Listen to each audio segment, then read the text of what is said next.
Changing dress for me होइन। किन भन्दा सुरुमा एउटा बहिनीले मलाई सिलाइदिनु भनेर भनेकी थिइन्। मैले सिलाएँ, पठाएँ बाहिर सिलाउने होइन।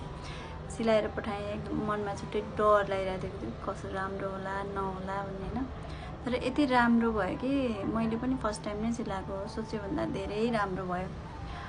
आफ्नो एक्सपिरियन्सको हिसाबले त राम्रो भयो छुट्टै कुरा, तर मेरो सानो सानो प्रयास जुन मैले एउटा दुईवटा कपडा सिलाएर कपडा बनाएर टिकटकमा भिडियोहरू हाल्थेँ होइन।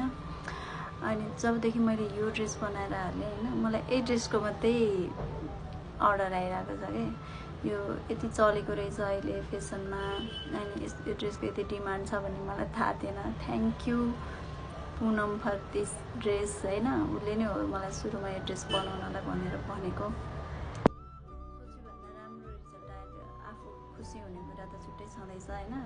मलाई अरूले पनि सपोर्ट गरिदिनु भयो यसमा। अब जस्तै मैले चिन्दै नचिनेकोहरूले पनि मलाई विश्वास गरेर अर्डर गरिदिनु भयो। मैले बनाएको ड्रेस राम्रो मानिदिनु भयो होइन। त्यसको लागि स्पेसली म आज चाहिँ थ्याङ्क यू नै भन्न आएको होइन। अनि प्लस के छ भने यो कपडाको रेट के कति छ बाहिर मार्केटमा मलाई थाहा छैन होइन। मैले चाहिँ 3500बाट स्टार्टिङ राखेको छु साइज अनुसार।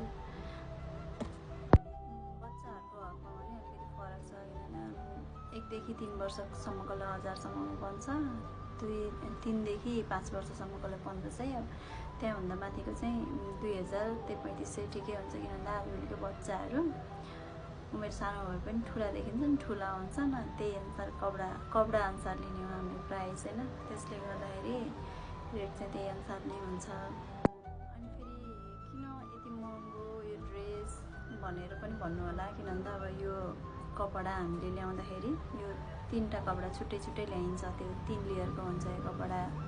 छुट्टै छुट्टै ल्याएर मिलाएर काटेर अनि सिलाउनु पर्ने हुन्छ।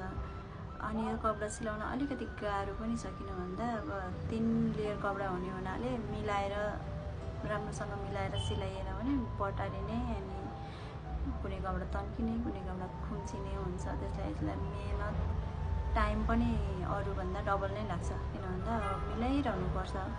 त्यो टक्क काटेर एउटा कपडा काटेर सिलाए जस्तो हुँदैन। कपडाको भन्दा पनि मेहनतको ज्याला अलिकति बढी नै पर्छ, टाइम धेरै खान्छ अनि मिलाउन गाह्रो छ। अलिकति मिलेन भने बिग्रिन्छ। त्यो रेटको महँगो छ। तपाईँले अन्त हेरी मसँग अलिक सस्तो पाउनुहुन्छ ज्याला चाहिँ। किनभने अन्त पनि बुझ्नुहोस्, अन्त बुझिकन चाहिँ मैले सस्तो नै गरेँ जस्तो लाग्छ।